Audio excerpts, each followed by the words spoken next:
Suatu ketika hiduplah seorang lelaki tua dan seorang perempuan tua di sebuah rumah kecil di pinggir hutan. Segala sesuatu dalam hidup mereka berdebat, hanya satu hal yang hilang, lelaki tua dan perempuan tua itu tidak memiliki anak. Suatu ketika lelaki tua itu meminta untuk membuat roti jahe dalam bentuk manusia kecil. Wanita tua itu melihat ke dalam gudang, dan hampir tidak ada tepung yang tersisa. Dia mengambil mangkuk, menggosoknya di sepanjang kotak, menyapunya di sepanjang dasar, dan segenggam atau lebih dari 2 genggam dikumpulkan. Wanita tua itu menguleni adonan dengan krim asam, dan ketika dia menggulung roti jahe di atas meja, dia mengambilnya dan membuatnya dalam bentuk seorang pria kecil, dengan lengan, kaki, dengan kepala. Dan taruh di oven. Setelah beberapa saat, wanita tua itu datang untuk melihat apakah roti jahe sudah dipanggang, mengambilnya dan meletakkannya di jendela agar dingin. Pria roti jahe mendingin, berbaring, tetapi tiba-tiba bangkit dan berlari secepat mungkin keluar rumah, dari jendela ke bangku, dari bangku ke lantai, melintasi lantai dan ke pintu, melompati ambang pintu ke beranda, dari beranda ke halaman, dari halaman ke gerbang, lebih jauh dan lebih jauh. Wanita tua itu memanggil suaminya, dan mereka berdua mengejarnya. Tapi tidak mudah untuk menangkap manusia kue jahe. Sekarang dia sudah sampai di ladang di mana para petani sedang mengirik tanaman mereka. Berlari melewati, pria roti jahe berteriak kepada mereka bahwa dia telah melarikan diri dari wanita tua dan pria tua itu, dan dia akan dengan mudah melarikan diri dari mereka juga. Para petani mendengar ini dan mengejarnya. Tapi, tidak peduli seberapa cepat mereka berlari, mereka tidak bisa mengejarnya. Seorang pria roti jahe berlari ke lapangan tempat mesin pemotong rumput sedang memotong rumput. Berlari melewati, dia berteriak kepada mereka bahwa dia telah melarikan diri dari wanita tua itu, dan dari lelaki tua itu, dan dari para petani, dan dia akan dengan mudah melarikan diri dari mereka juga. Para pemotong rumput tidak tahan dengan ejekan seperti itu, semua orang bergegas mengejar si pembuat roti jahe. Mereka berlari secepat yang mereka bisa, tetapi mereka tidak bisa mengejar. Dan ke arah lelaki kecil, sapi itu sedang berjalan, dia berteriak kepadanya bahwa dia telah melarikan diri dari wanita tua itu, dan dari lelaki tua itu, dan dari para petani, dan dari mesin pemotong rumput, dan dia akan dengan mudah melarikan diri darinya juga. Sapi itu marah, dan juga mengejar manusia kue jahe itu. Hanya dia yang tidak bisa mengejar. Dan seekor babi bertemu dengannya. Pria kecil itu berteriak bahwa dia telah melarikan diri dari wanita tua itu, dan dari pria tua itu, dan dari para petani, dan dari mesin pemotong rumput, dan dari sapi, dan dia akan dengan mudah melarikan diri darinya juga. Seekor babi memekik dan berlari mengejar. Hanya saja dia tidak bisa mengejar, dia terlalu gemuk. Seorang pria roti jahe berlari di sepanjang jalan, dan seekor kelinci bertemu dengannya. Pria kecil itu berkata bahwa dia telah melarikan diri dari wanita tua itu, dan dari lelaki tua itu, dan dari para petani, dan dari pemotong rumput, dan dari sapi, dan dari babi, dan dia dengan mudah akan melarikan diri darinya juga. Kelinci itu mendengar ini, dan mengejarnya. Dia juga tidak dapat mengejar pria kecil itu, hanya kelinci yang melihatnya. Seorang pria roti jahe berlari, dan seekor serigala bertemu dengannya, "Aku akan memakanmu," kata. Dan lelaki kecil itu menjawab bahwa dia telah melarikan diri dari perempuan tua, dan dari lelaki tua, dan dari para petani, dan dari pemotong rumput, dan dari sapi, dan dari babi, dan dari kelinci, dan dia akan dengan mudah melarikan diri darinya juga. Serigala itu menggeram dan berlari ke arah manusia kue jahe, dan dia menghindar, dan berlari secepat yang dia bisa. Hanya serigala yang melihatnya. Seorang pria roti jahe sedang berlari, dan seekor beruang besar bertemu dengannya. Pria kecilnya tidak takut, tetapi berteriak bahwa dia telah melarikan diri dari wanita tua itu, dan dari lelaki tua itu, dan dari para petani, dan dari mesin pemotong rumput, dan dari sapi, dan dari babi, dan dari kelinci, dan dari serigala, dan dia akan dengan mudah melarikan diri darinya juga. Seekor beruang ganas menghentakkan kakinya, dan mengejarnya.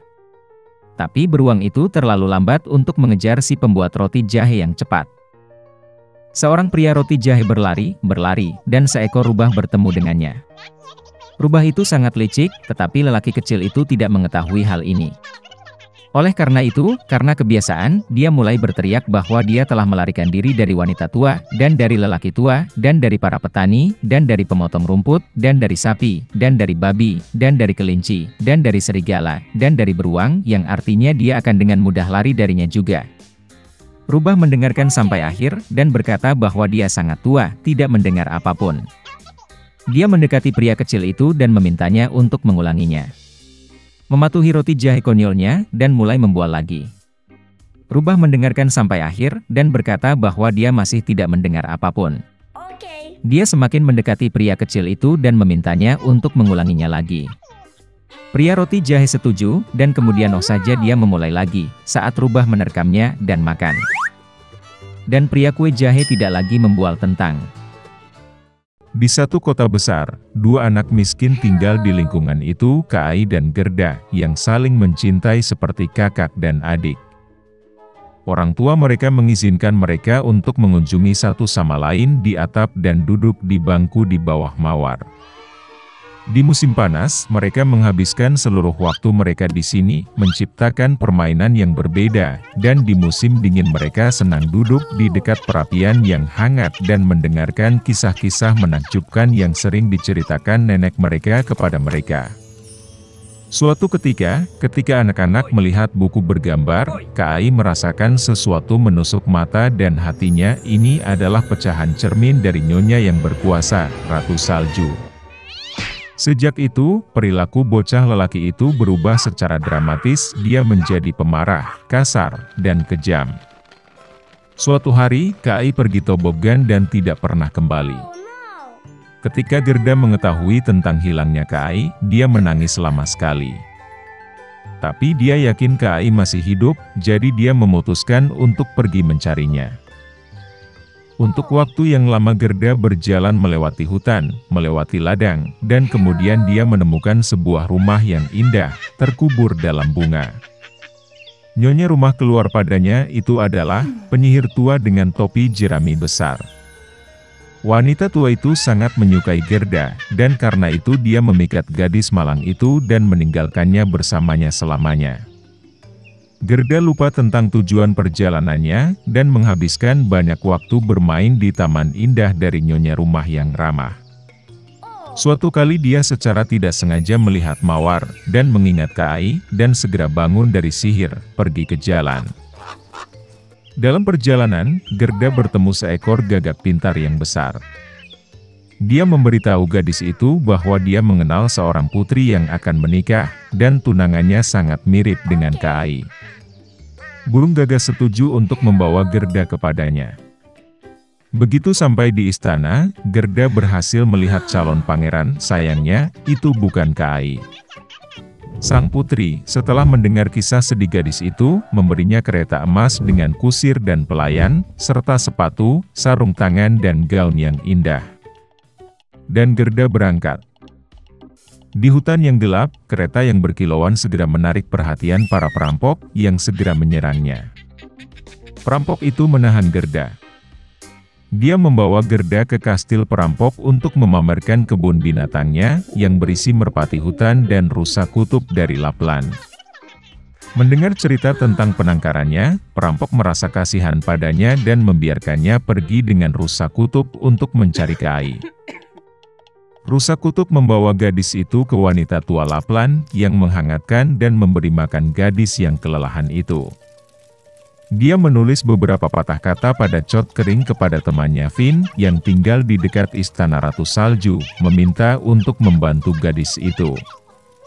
Dia menjelaskan kepada Gerda bahwa alasan perilaku buruk Kai adalah pecahan cermin yang mengenai hati dan matanya, dan dia tidak akan pernah sama jika es tidak meleleh oleh kekuatan hati yang penuh kasih dan hangat.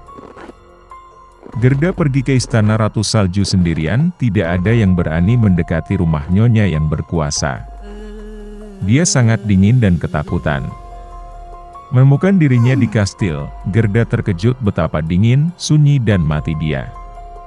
Segera dia melihat Kai yang membiru sepenuhnya, hampir menghitam karena kedinginan.